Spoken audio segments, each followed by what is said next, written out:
In its continued effort to have positive impact among host communities, the African Union Mission in Somalia, AMISOM, has presented food and non-food relief items to the Federal Government of Somalia. The items presented included an assortment of food and non-food relief items to support over 42,000 vulnerable persons. The items include rice, vegetable oil, sugar, plastic sheets, mosquito nets, and buckets. The donated items were sourced through the Humanitarian Liaison Unit of AMISOM to support internally displaced persons affected by floods in AMISOM's area of responsibility. At a short ceremony at the AMISOM Sector 1 headquarters, the head of AMISOM and SRCC Ambassador Francisco Madera handed over the items to the Somalia Federal Minister of Humanitarian Affairs and Disaster Management, Honorable Khadija Muhammad Diriye. Ambassador Madera said food insecurity is likely to worsen across Somalia because of localized floods, below average rainfall, and worsening desert locust infestation.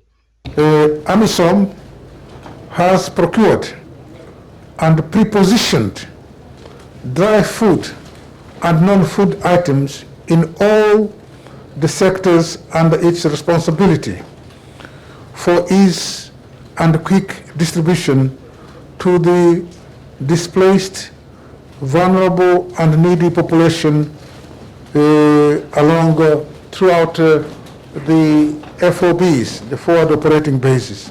He said the worsening humanitarian situation in Somalia, with the rising number of people in need of humanitarian assistance, makes it imperative for all to support to bring some relief to persons in need.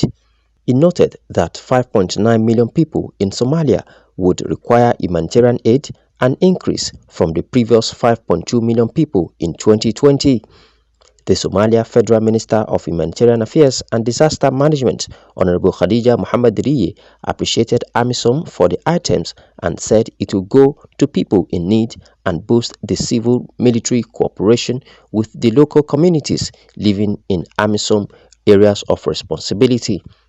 AMISOM will distribute the relief items in its areas of responsibility in coordination with the UNOCHA as part of the civil-military coordination mechanisms, the federal government, the federal member states, local authorities, and local population. All sector of AMISOM of operation has an item. Sector 1, this is the one that we are doing. From here, we'll move on to all the sectors to be able to give donation to local authority and local people and to be able to assist the vulnerable people.